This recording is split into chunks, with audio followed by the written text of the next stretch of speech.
नमस्कार, स्वागत है आपका कमोडिटी निवेश में, जहां हम आपको न सिर्फ कमोडिटी बाजार की खबरों से रूबरू कराते हैं बल्कि बेहतर ट्रेडिंग कॉल्स भी लेकर आते हैं। साथ ही आपके सभी सवालों के जवाब हम देते हैं। हमारे एक्सपर्ट्स आज 3 मेहमान हैं जो आपके सभी सवालों को जवाब देंगे। नेहा कुरैशी हैं हमारे साथ, आनंद राठी कमोडिटीज एंड करेंसीज से, और अनुज गुप्ता हैं IIFL सिक्योरिटीज के वाइस प्रेसिडेंट है कमोडिटी और करेंसी के। साथ ही बिटुपन मजुमदार हैं bmazumdar.com से। आप तीनों मेहमानों का स्वागत है।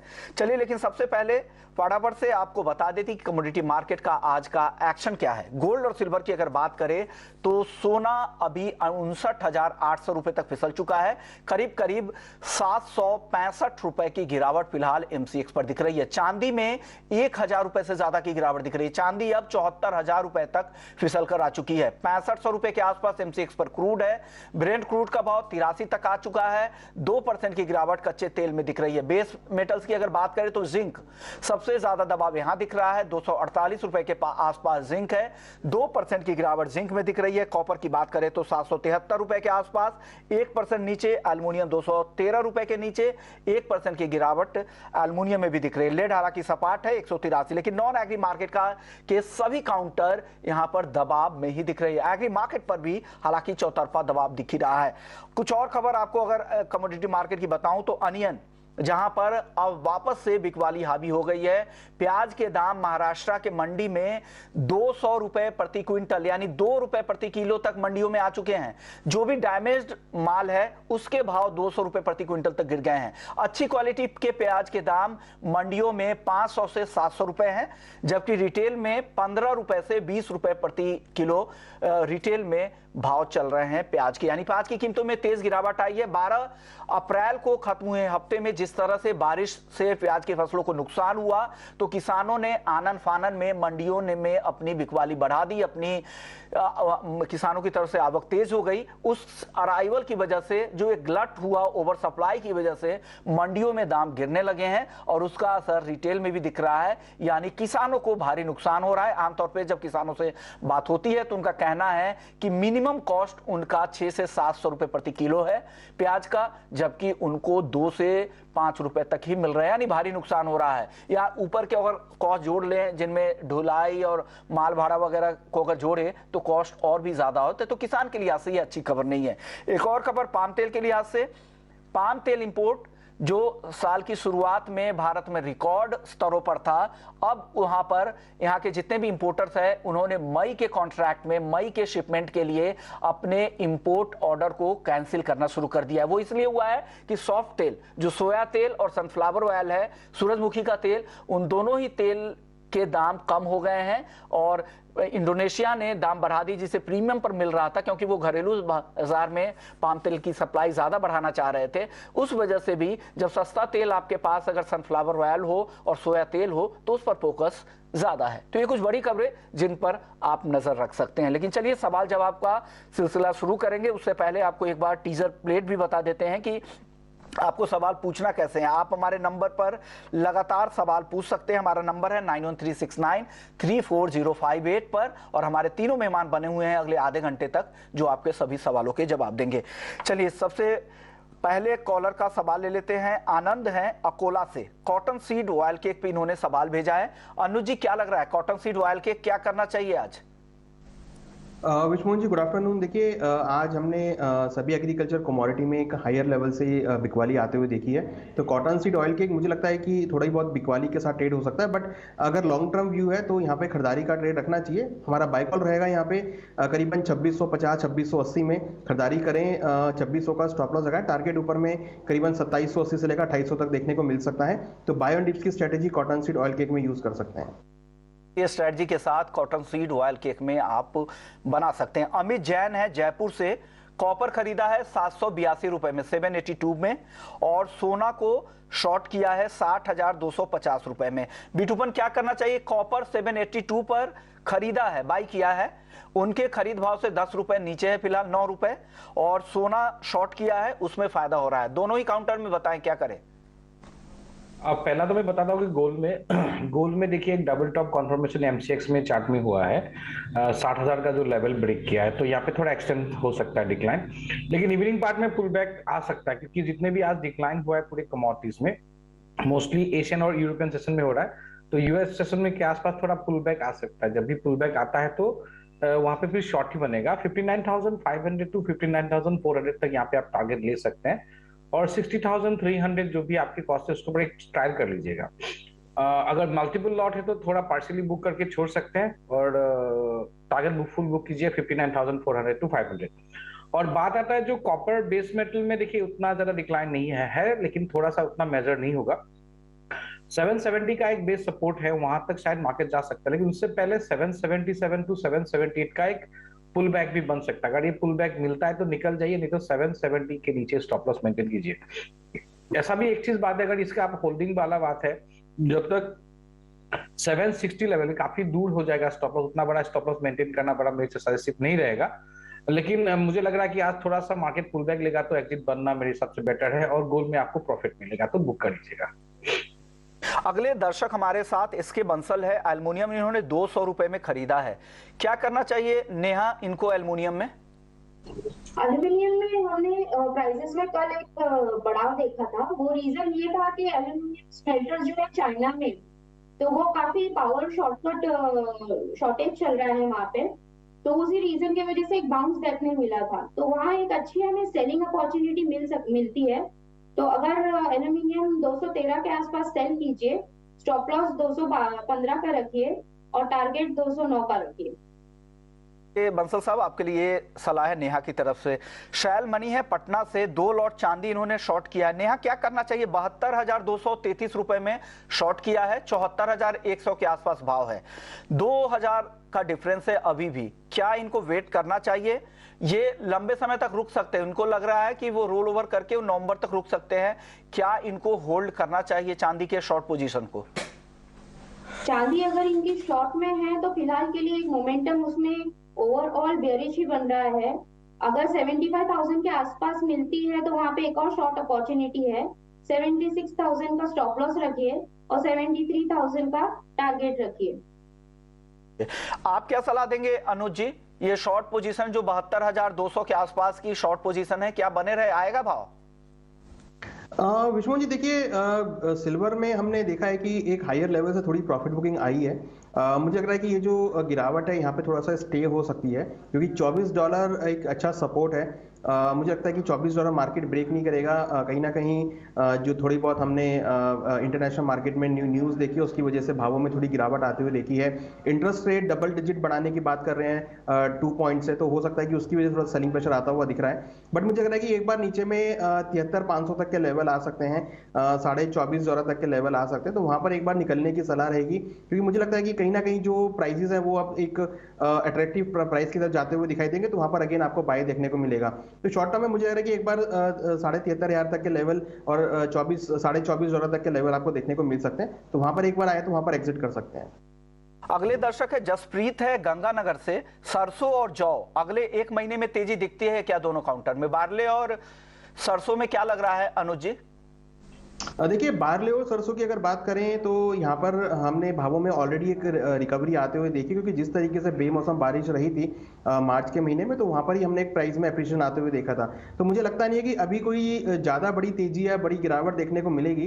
अब जो तेजी और मंदी आएगी एग्रीकल्चर कमोडिटी में, वो IMD के अनुमान के बाद देखने को मिलेगी। एल्निनो का जो फियर है वो अभी भी मार्केट में इंस्टिट है, तो अगर आगे नॉर्मल जो बिलो नॉर्मल मानसून रहता है तो फिर हम एग्रीकल्चर में तेजी आते हुए देखेंगे।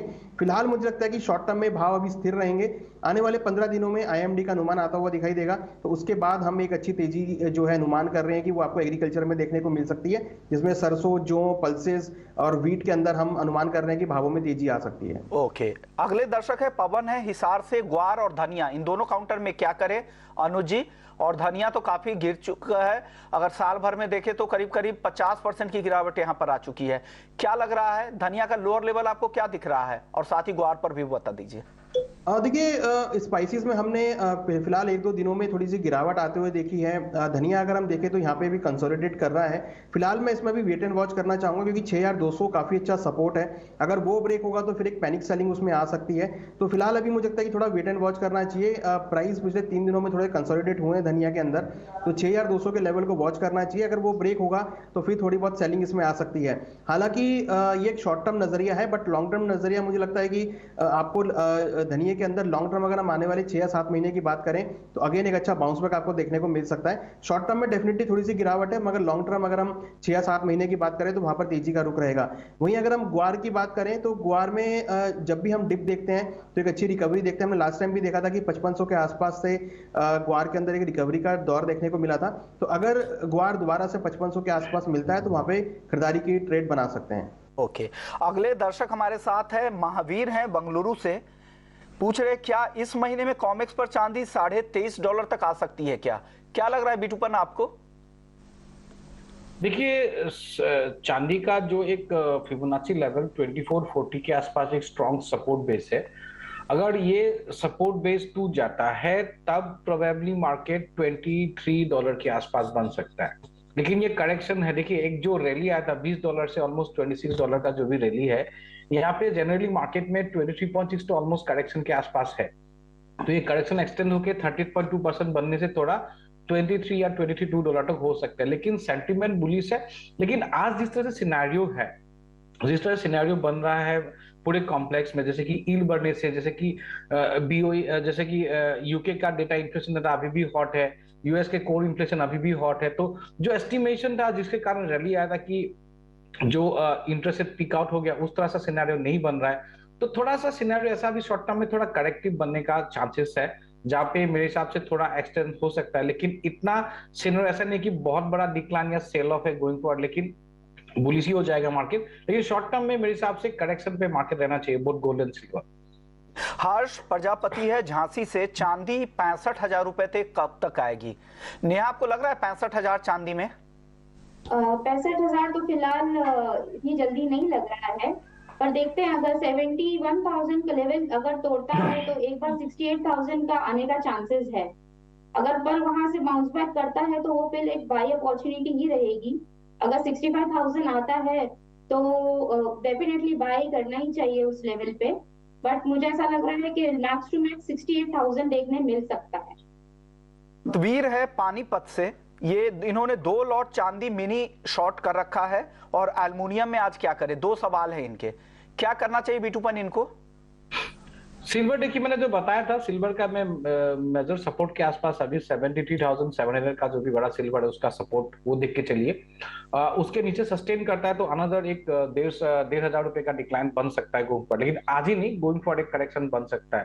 तो सिल्वर में मोस्टली अभी शॉर्ट बिल्डअप हो रहा है, काफी दिनों से मार्केट होल्ड कर रहा था तो वहां पे एक शॉर्ट बिल्डअप है। लेकिन अगर मैं बेस मेटल कॉम्प्लेक्स में देखता हूं तो बेस मेटल में उतना ज्यादा मुझे एल्यूमिनियम में ज्यादा खास एक्टिविटी नहीं लग रहा। अगर करना भी तो है थोड़ा सा रुक के करे, थोड़ा सा मार्केट डिक्लाइन हो सकता है 213 के आसपास है पूरे कॉम्प्लेक्स में। तो यहाँ से मेरे हिसाब से 1-1.5 रुपए डिक्लाइन है।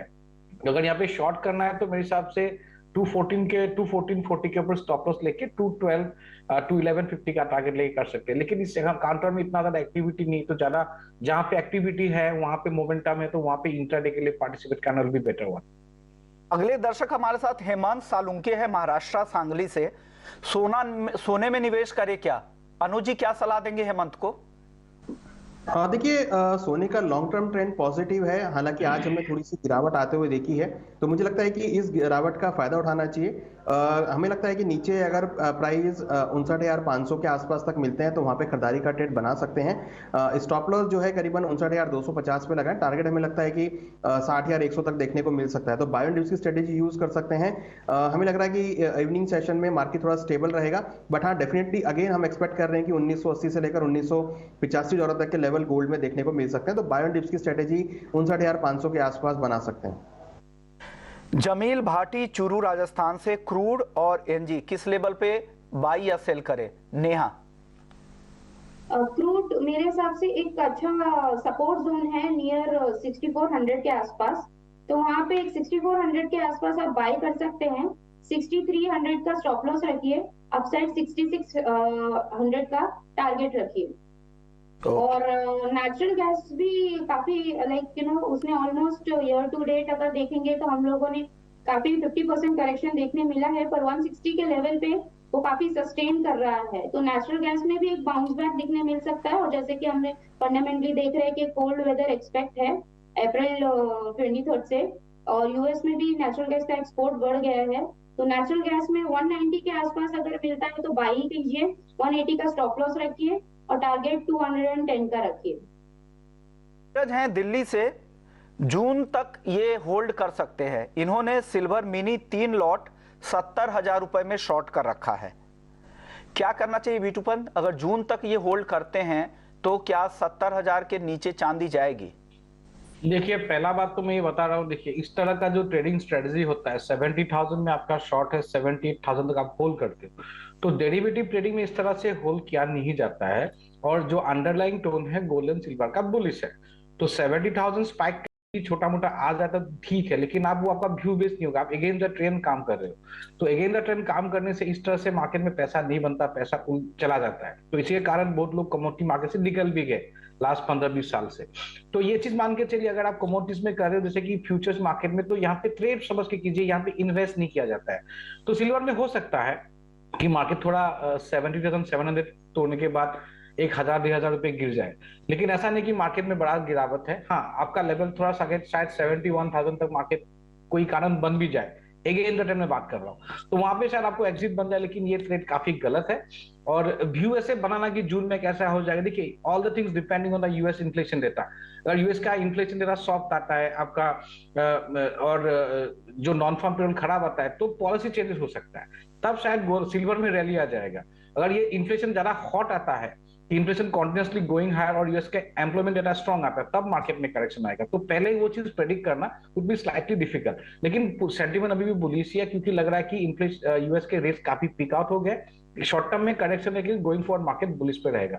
करेक्शन आता है 71,000 के आसपास, तो मेरे हिसाब से 71,000, 71,500 यहाँ पे निकल जाइए। ऐसे बड़ा होल्ड करना it's not a good idea. अगले दर्शक है अमित है दिल्ली से, क्रूड में शाम के सत्र के लिए एक ट्रेडिंग रणनीति जानना चाह रहे हैं। क्या सलाह देंगे बीटूपन इनको? शाम के लिए कोई ट्रेड है कच्चे तेल में आज? हाँ, क्रूड ऑयल में देखिए थोड़ा सा मार्केट करेक्शन जैसा लग रहा है, ऐसा बड़ा सेल भी नहीं, लेकिन ऑलरेडी मार्केट गिरा है, लेकिन पुल बैक मिलता है 65, 60, 70 वहां तक मिलता है, तो मेरे हिसाब से एक सेल बन सकता है। और 64, 60, 64, 70 सब टारगेट रहेगा। एंड 6620 के ऊपर स्टॉप लॉस रखना चाहिए। 6620 के ऊपर स्टॉप लॉस रख के मेरे हिसाब से पुल बैक में सेल करना आज के लिए इंट्राडे बन सकता है। अगले दर्शक है प्रमोद हैं, 2 महीने के लिए जीरे में क्या लग रहा है? अनुज जी, क्या लग रहा है जीरे में यहां से 2 महीने में? प्रमोद हैं। देखिए, जैसा कि मैंने बताया कि आगे जो मोमेंटम रहेगा वो बारिश पे रहेगा। हालांकि आज भी हमने एक लोअर लेवल से रिकवरी जीरे में आती हुई देखी है, तो जीरा में बाय ऑन डिप्स की स्ट्रेटेजी यूज कर सकते हैं। नीचे अगर प्राइस 39,500, 40,000 तक मिलते हैं तो खरीदारी का ट्रेड लेना चाहिए। 38,000 पे स्टॉप लॉस का टारगेट हमें लग रहा है अगेन 42,000 तक देखने को मिल सकता है। तो अभी हो सकता है कि शॉर्ट टर्म में थोड़ी बहुत आपको गिरावट या एक रेंज बाउंड मोमेंटम देखने को मिले, बट अगर हम 2 मंथ्स डाउन द लाइन बात करें तो मुझे लग रहा है कि 42,000 से लेकर 43,000 के लेवल आपको जीरा में देखे जा सकते हैं। ओके प्रमोद, मध्य प्रदेश का एक और सवाल सोया तेल पर है कि सोया तेल में आगे क्या होगा? अनुज जी, क्या लग रहा है सोया तेल को लेकर? हालांकि हमने अभी खबर बताई भी थी कि पाम तेल के मुकाबले अब दाम वहां भी काफी कम हो गए हैं। क्या लग रहा है आगे? देखिए, इस बार प्रोडक्शन काफी अच्छा है। अगर हम इंडियन सिनेरियो में बात करें तो सोयाबीन, मस्टर्ड, सभी खाद्य तेलों के जो प्रोडक्ट हैं उनकी काफी अच्छी हमने पैदावार देखी है। तो मुझे लगता नहीं है कि कुछ ज्यादा तेजी आपको यहाँ पर एडिबल ऑयल में देखने को मिलेगी। भावों में आगे नरमी का ही रुख देखने को मिलेगा। हालांकि हो सकता है कि भाव थोड़े स्टेबल रहें, और मुझे लगता है कि भाव एडिबल ऑयल्स के आपको आगे समय में नरमी के साथ ट्रेड होते हुए दिखाई देंगे। ये व्यू है आपके लिए सोया तेल को लेकर, आगे भी नरमी की संभावना बन रही है। अगले दर्शक हमारे साथ दिलीप चौहान है नांदेड़ से, कॉटन में आगे तेजी आएगी क्या? अनुज जी, क्या लग रहा है आपको? कॉटन में आगे तेजी की संभावना दिख रही है क्या? देखिए, कॉटन में डेफिनेटली हमको लगता है कि तेजी का रुख रहेगा, क्योंकि जिस तरीके से हम अल नीनो का एक फियर देख रहे हैं वो काफी हद तक कॉटन पे रहेगा, क्योंकि अल नीनो का जो इम्पैक्ट है वो खरीफ की क्रॉप पे रहेगा, जिसमें आपकी ग्वार और कॉटन दो और साथ में जो आपकी जो है उस पे रहेगा, राइस के ऊपर इम्पैक्ट करेगा। तो 3 क्रॉप हैं जो मेन क्रॉप रहती हैं। तो मुझे लग रहा है कि अगर अल नीनो का फियर आता है तो कॉटन को अच्छा सपोर्ट मिलेगा, और हमें लगता है कि कॉटन जो है इस बार अच्छा परफॉर्म कर सकता है अगेन। तो कॉटन के अंदर लॉन्ग टर्म में तेजी का रुख देखने को मिल सकता है। अगले दर्शक हमारे साथ सतबीर हैं, इनके पास चांदी 2 लॉट 75,000 रुपए में बाइंग की है। क्या शाम तक वापस से 75,000 के भाव मिल जाएंगे क्या? क्या लग रहा है नेहा आपको, 75,000 वापस से चांदी जाएगी ऊपर में? मुझे एक ऐसा बाउंस एक्सपेक्ट है। अगर 75,000 आता है तो वो एक सेल अपॉर्चुनिटी ही रहेगी। अगर 75,000 के आसपास आने का चांसेस लग रहा है कि बिकॉज वो अभी काफी सपोर्ट है 74,000 लेवल का उसका, वहां से अगर वो बाउंस बैक इंट्राडे में देता है तो डेफिनेटली 75,000 लग रहा है मुझे। और वहां पे आए तो वहां पे डेफिनेटली यहाँ वहां पे सेल कीजिए, 76,000 का स्टॉप लॉस रखिए और 73,000 का टारगेट पकड़िए। अगले दर्शक है समीर है बुलंदशहर यूपी से। नेचुरल गैस और सिल्वर में आज की स्ट्रेटजी जानना चाह रहे हैं, क्या करें एनजी में और सिल्वर में बिटूपन? देखिए, मैंने लास्ट वीक भी बताया था कि एनजी का 183 84 के ऊपर जो सस्टेन करेगा तो ये तेजी होगा। तो यहाँ पे अभी नेचुरल गैस में डिप्स आता है तो मेरे हिसाब से बाइंग है 190 189 ये जो भी लेवल है यहाँ पे बाइंग बन सकता है। थोड़ा सा आपका स्टॉप लॉस 183 के नीचे रहेगा और आप टारगेट ले सकते हो होल्डिंग के लिए 210 215 तक आप टारगेट ले सकते हैं। आज या कल तक ये होल्डिंग के लिए मुझे लग रहा है कि तेजी का है।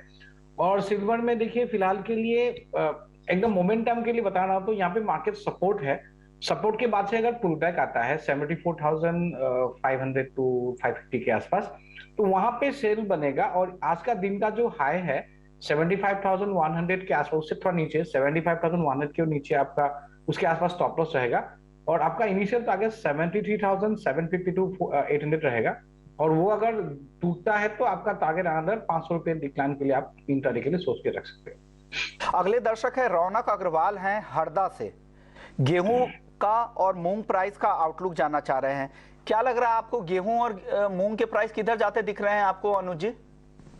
देखिए, गेहूं के प्राइस की अगर बात करें तो यहाँ पे सरकारी खरीद इस बार थोड़ी सी कम रही है। तो मुझे लगता है कहीं ना कहीं भावों में एक तेजी का रुख यहाँ पर बन सकता है। तो हम मान के चल रहे कि 1 से 2 रुपए की तेजी गेहूं में देखने को मिल सकते हैं। वहीं हमने दालों के अंदर भी एक रिकवरी आते हुए देखी है। तो मूंग के अंदर भी हम मान के चल रहे हैं कि अभी फिलहाल भावों में तेजी का रुख रहेगा। तो गेहूं और मूंग में आगे हमें लगता है कि भाव तेजी की तरफ जा सकते हैं। दर्शक हमारे साथ रमेश भाई हैं अहमदाबाद से। इनका सवाल है गोल्ड मिनी इन्होंने 3 लॉट 60,075 रुपए में बाई किया है, अब क्या स्टॉप लॉस रखे, क्या रखना चाहिए स्टॉप लॉस? नेहा यहाँ से इनको 400 रुपए का नुकसान हो रहा है, 58,700 के आसपास भाव आ चुका है। ऑलमोस्ट लाइक मेरे हिसाब से उनका स्टॉप लॉस 60,000 वहाँ 57,700 का एक सपोर्ट है वहां पे। पर अगर उन्होंने वहां पे उन्हें लॉस हो रहा है तो उन्हें स्टॉप लॉस कर देना चाहिए।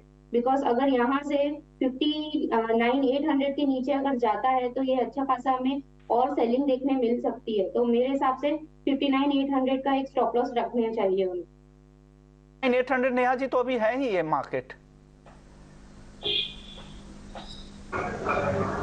नेहा ये 59,800 तो अभी मार्केट है ही, स्टॉप लॉस फिर कैसे लगाएंगे?